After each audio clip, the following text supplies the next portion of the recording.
Hoy en Conversaciones vamos a hablar con Jairo Cristo. Vamos a hacer balances y también vamos a ver qué se hizo, lo que faltó y lo que viene. Hablemos un poco de uno de sus pilares, que es Cúcuta Distrito. ¿Usted cómo le explicaría a una persona que está en este momento vendiendo jugos en el Parque Santander o un chico que tal vez es emprendedor, que trabaja en la informalidad, en qué le beneficia este cambio de título a la ciudad, de pasar de municipio a distrito? Bueno, fundamentalmente creo yo que este acto legislativo que va a modificar la Constitución, en nuestra Constitución dentro del ordenamiento territorial existen los municipios, los departamentos, pero también existen los distritos. ¿Y los distritos para qué sirven? Primero, una ciudad como Cúcuta, que es una ciudad que tiene una connotación especial en el ámbito nacional, porque si miráramos a nuestra ciudad, su importancia es el principal eje fronterizo que tiene el país. Cuando convertimos una ciudad en distrito, no vamos a tener esas comunas, sino vamos a tener esas localidades.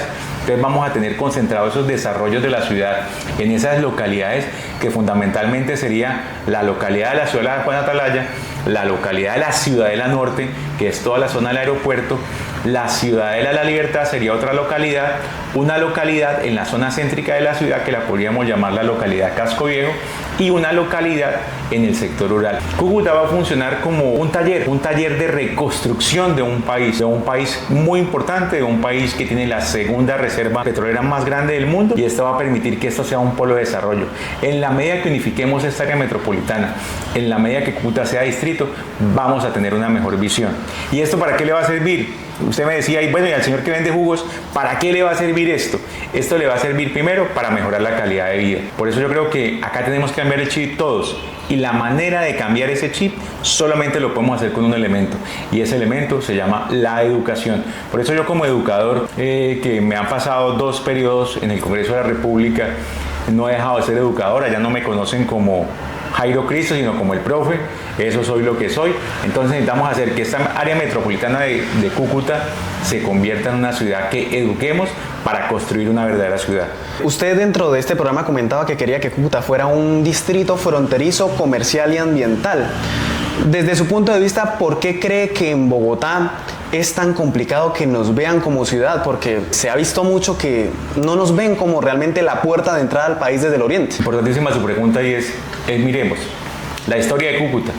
Yo creo que Cúcuta es la ciudad más importante del país. Cuando miramos que Bogotá tiene Transmilenio, Bogotá está empezando a construir su metro, Medellín tiene su metro, y nos remontamos al siglo pasado, nos damos cuenta que Cúcuta era la ciudad que tenía mejor conectividad. El ferrocarril de Cúcuta conectaba todo este conglomerado, toda esta población Cúcuta, con los municipios del área metropolitana, con Pamplona, con Villa del Rosario, con Puerto Santander, y teníamos una salida muy importante, que era la salida hacia La Grita, la salida hacia el lago de Maracaibo. Esto permitía que, como no estaba Barranquilla, como no estaba Tumaco, Cúcuta fuera la puerta de entrada al país. Cúcuta fuera la puerta de entrada porque tenemos que mirar geoespacialmente dónde estamos, y estamos muy cerca al lago de Maracaibo.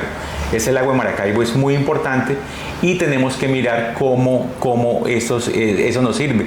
¿Qué es lo que tenemos que hacer allí? Volver a rescatar esa puerta de entrada. Y yo creo que lo que nos preguntábamos en el año 2016 con el cierre de la frontera, 2015, ¿qué va a pasar para Cúcuta después de que se derroque el dictador Maduro? Y hoy lo estamos viviendo, pero no sabemos para dónde vamos. Tenemos que empezar a planificar eso para que Cúcuta sea ese polo de desarrollo, y por eso queremos que Cúcuta sea ese distrito. Yo creo que fundamentalmente hay otra palabra, usted la mencionó allí, el tema ambiental. No podemos tener una ciudad tan linda y tan hermosa como es la nuestra. Cuando la gente piensa en Cúcuta, cree que Cúcuta es solo comercio, cree que Cúcuta es solo inseguridad, cree que Cúcuta es solo droga, cree que Cúcuta solamente es una frontera de la ilegalidad, porque así la ven los bogotanos, así la ven desde el centro del país. Se ve como una ciudad problema, no como una alternativa solución que tenemos. Y cuando vemos el río Pamplonita, pues vemos un río acabado. Entonces, cuando pensamos en el tema ambiental, es hacer un desarrollo sostenible y tener un tema ecológico muy importante. Doctor, usted comentaba hace un momento de que dentro de su proyecto se buscaba que el área metropolitana funcionara en conjunto, que varios municipios aledaños a Cúcuta se pudieran integrar dentro de este distrito. Desde su punto de vista, ¿usted por qué cree que aquí en esta región específicamente todos buscan es competir y no integrarse para ser realmente una potencia? Dicen que se unen 2 paisas y montan una empresa. pero nos unimos dos norte santanderianos y hay un muerto. Tenemos que cambiar ese chip e integrarnos. Mire cómo lo hizo el Valle de Aburrá. El Valle de Aburrá fue distrito y casi que el proyecto de acto legislativo es una copia de lo que es Medellín. Medellín hizo que sus municipios alternos en el Valle de Aburrá tuvieran un desarrollo y que esos municipios como Itagüí, como Sabaneta, como los diferentes municipios que conforman parte del área metropolitana de Barranquilla pudieran asociarse al distrito. Acá no se trata de inventar, acá se trata de copiar las cosas buenas y yo creo que eso es lo que tenemos que tener los cucuteños y los jóvenes. ¿A qué estamos invitando a los jóvenes? A que dejemos ese egoísmo y comencemos a sumar, comencemos a asociarnos para que este polo de desarrollo que es Cúcuta sea la capital de la frontera colombo-venezolana. Doctor, usted siempre ha resaltado, he visto que en muchas sesiones del Congreso y en varias entrevistas ha hablado de la bancada multicolor de los representantes y congresistas por Norte de Santander. Realmente esta bancada multicolor, según lo que yo he estado consultando, es una bancada que realmente sí tira para este lado, para el lado del Norte de Santander. Se siente el apoyo realmente a los proyectos. Ahora mi pregunta es, ¿por qué este tipo de proyectos como el de Cúcuta Ciudad Distrito se ha caído tantas veces o siempre de una u otra manera algún representante tiende a tirar para otro lado? Yo creo que acá lo que ha faltado es que cuando ven esa idea, esa iniciativa, comienzan a pegarse los de Leticia, comienzan a pegarse muchos municipios que quieren ser distrito, pero no ven la connotación que tiene nuestra ciudad de Cúcuta, no ven la connotación que tiene esta gran ciudad, que somos diferentes. Nosotros cuando estamos en Bogotá y vemos lo que es el país, vemos lo que es Colombia, nos damos cuenta que nosotros tenemos un valor diferencial muy importante. Nosotros somos ciudadanos de frontera. Nosotros podemos pararnos frente a la mitad del puente Simón Bolívar o a la mitad del puente Córdoba, en el puente de Tienditas o en el puente Francisco de Paula Santander. Nos paramos en la mitad con un pie en Venezuela y con un pie en Colombia y nos damos cuenta de cómo funciona la política allí, cómo funciona la política acá, y eso nos hace que tengamos una mentalidad diferente. Cuando estamos en la mitad de ese puente vemos dos cosas. Vemos un país supremamente rico, un país que tiene muchos minerales, un país que tiene muchas cosas muy positivas, pero también vemos a Colombia que tiene cosas aún más positivas. Y las cosas positivas de Colombia, ¿dónde están? Están en el talento humano, están en ustedes los jóvenes, están en la capacidad que tenemos los colombianos de salir adelante y de ser emprendedores. Doctor, usted ha tenido ya 2 periodos legislativos. Desde su punto de vista y desde todo aquello que usted ha visto durante todo este tiempo, ¿siente que el gobierno nacional realmente ha sido indiferente con Cúcuta o es que tal vez nosotros como ciudadanía no hemos sabido vender esta frontera al país? Y a Norte de Santander siempre lo ven como un problema. Lo ven como el Catatumbo, lo ven como la guerrilla, lo ven como las peleas entre la FARC y el ELN, lo ven como un tema de la problemática de migración venezolana porque pasaron su racha de mala suerte los venezolanos. Entonces nos han estigmatizado mucho y no nos ven como una alternativa a solución. Pero yo considero que en la próxima década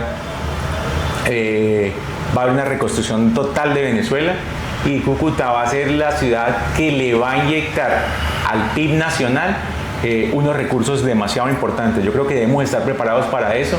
Debemos dejar de que los procesos electorales se conviertan en un tema solamente emocional, sino tenemos que buscar es no quedarnos en el problema, sino quién va a ser la alternativa de solución, quién va a ser el que va a solucionar los problemas que tiene el área metropolitana de Cúcuta y pensar no como cucuteño, no como esa ciudad pequeña, sino pensar en que somos 1.300.000 habitantes en el área metropolitana y tenemos que dar un impacto hacia el área metropolitana. Usted ha sido opositor al gobierno ya en estos últimos años.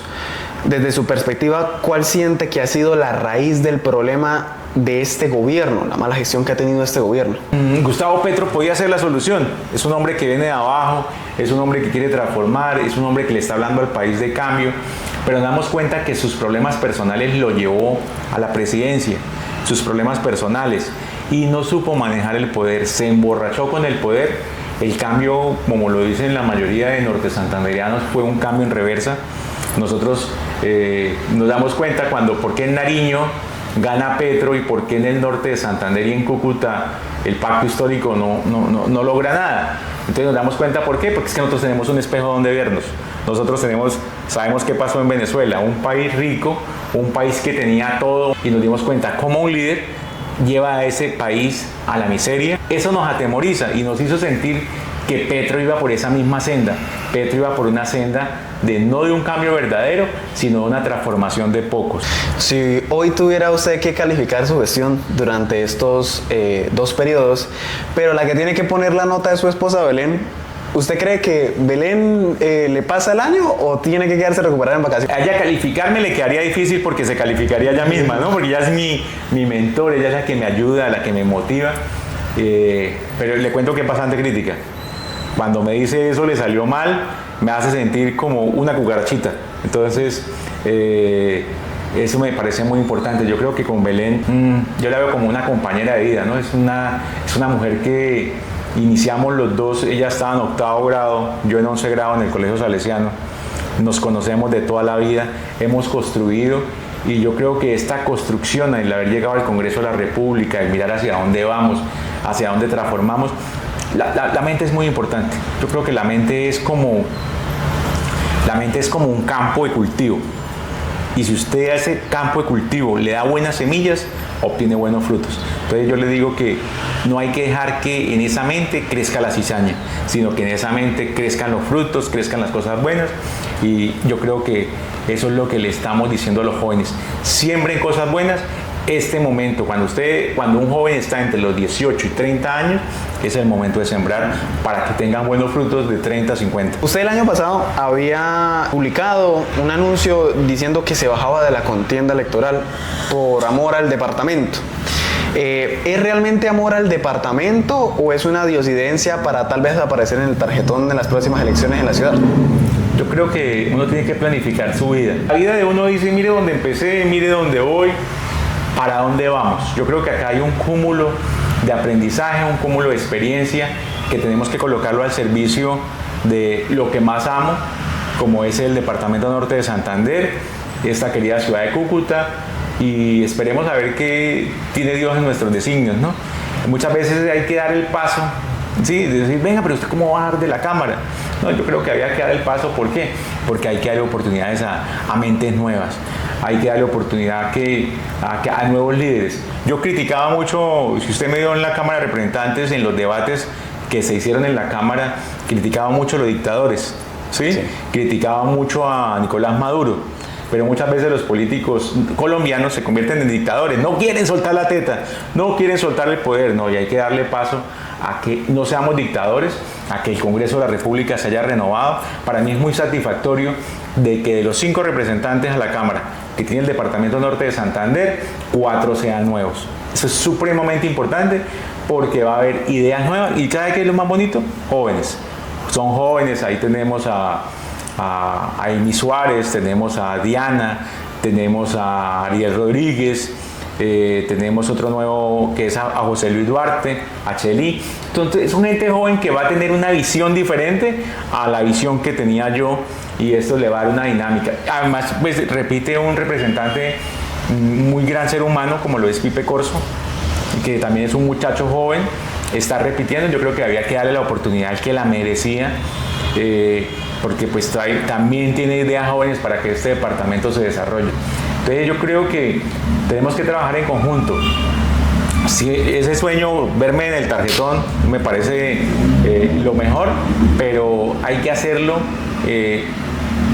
mirando cómo ganan los cucuteños, porque muchas veces los cucuteños piensan en cuál fue el que hizo alianza con los grupos que colocan los dineros ilícitos para ser alcalde, y los compromisos son con esos grupos ilícitos y no con la gente. Tenemos que pensar cómo hacemos un compromiso con los ciudadanos, con los cucuteños, con la gente de a pie. Muchísimas gracias, doctor, por la entrevista. Bueno, a ustedes, un mensaje muy importante de ustedes es el progreso. Cuando yo estaba en el aula de clase como docente, había una frase que decía que el futuro del país, el futuro de la ciudad está en las aulas, y muchas veces se convierte en frase de cajón, pero realmente el futuro de nuestro país está en la educación, está en el aula.